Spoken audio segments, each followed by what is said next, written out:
আমরা আসছিলাম ঘুরতে, একটা মিনি চিড়িয়াখানা হিসাবে পরিচিত। মাশাল্লাহ দেখতে পাচ্ছেন গাছের একদম গোড়া থেকে আগা পর্যন্ত মাশাল্লাহ অনেকগুলি কাঁঠাল ধরেছে, কিন্তু এই কাঁঠালগুলি এখনও খাওয়ার উপযুক্তি হয় নাই।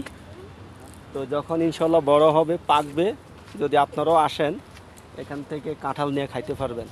এখানে কোনো বাধাগ্রস্ত নাই, সরকারি জায়গা, সরকারি কাঁঠাল ইনশাল্লাহ।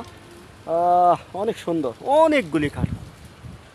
আসলে এখানে অনেক ধরনের গাছ আছে ভাই, সরকারি জায়গা, অনেক ধরনের গাছ, যে কোনো ধরনের ফল নিরাপত্তাভাবে আপনি খাওয়ার জন্য কোনো সমস্যা নাই।